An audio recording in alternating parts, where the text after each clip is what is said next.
always new things to try in the garden in the quest for more harvest with less effort, and anything which saves a little time, increases the chances of success, or saves money is worth considering.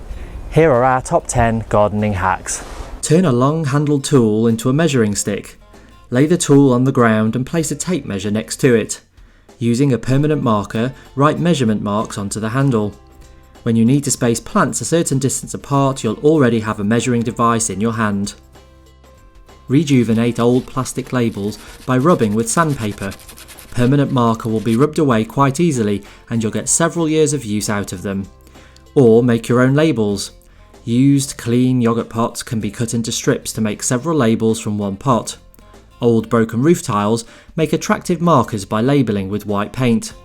Or, for a more natural look, smooth flat stones of various sizes can be written on with paint or permanent marker and can be placed unobtrusively at the base of your plants and reused each year. If you're all out of cloches and there's an unexpected frost forecast, use a terracotta pot instead. Turn them upside down and pop one over your precious seedlings. It'll act as a warm jacket against a light frost. Don't forget to remove it in the morning so your plant can get the light it needs to grow. If you garden organically, the chances are that come aphid season you'll have them infest your plants. Many gardeners tackle this by squishing them with their fingers. It's a messy job. You could try blasting them off with jets of water, but this is time consuming and uses lots of water. Instead, try using sticky tape. Wrap a wide strip of tape around your hand sticky side out and pat the leaves of the plants infested with aphids. Concentrate on the undersides of leaves because that's where they like to hide. If you live in a hot area or have a particularly sunny spot in your garden, you might find that thirsty plants like cucumbers and tomatoes dry out quickly without irrigation, reducing the crop or quality. Make water reservoirs out of plastic water bottles to keep your plants healthy.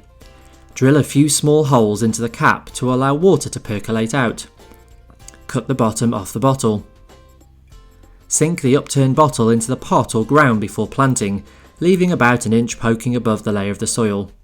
Keep the bottle filled and the plant roots will absorb the water as it's required. Reduce your water bill by reusing water from your kitchen.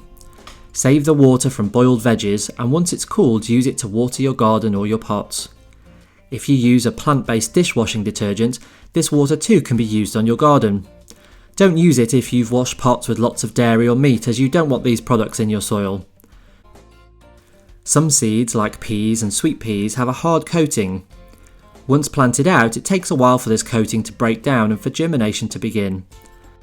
Get a head start by soaking the seed you'll use in lukewarm water overnight, then plant out as usual. Some vegetables like beans and peas don't like to have their roots disturbed, so conventional wisdom is to plant them in situ and not to plant out. This has some problems, as seeds can rot in cool soil and damaged plants will result in gaps. Bypass this by making your own pea and bean planters from cardboard tubes. Take a tube and make 3 cuts about a third of the way along the tube to make flaps. Push the flaps into the centre and press to keep in place. Fill with potting soil and sow seeds as usual. Store the tubes in a tray to prevent the flaps from failing. When ready for planting out, plant the seedling and tube as one. The cardboard will rot and the roots of your seedlings will find their way out. If you have a small garden, go vertical.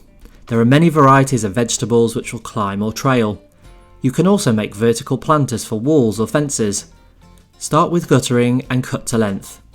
Drill small holes along the length to allow water to drain out. Install the recommended brackets and clip the guttering in place. Add a moisture-retentive growing medium and plant with strawberries or salads, plants which don't mind the shallow soil. Keep it watered or install drip irrigation. Use garden planning software to help plan what you're going to grow and where. Good planning reduces the risk of losing plants by sowing at the wrong time, spacing them incorrectly, or forgetting to rotate crops to reduce the likelihood of soil-borne pests and diseases from one year to the next. It will also help you to plan succession planting, so you can quickly see where gaps will appear and have plants ready to fill those gaps, making sure you get as much food as possible from your space. What's your top gardening hack? Share it with us by leaving a comment in the box below and subscribe to our channel for more great gardening videos.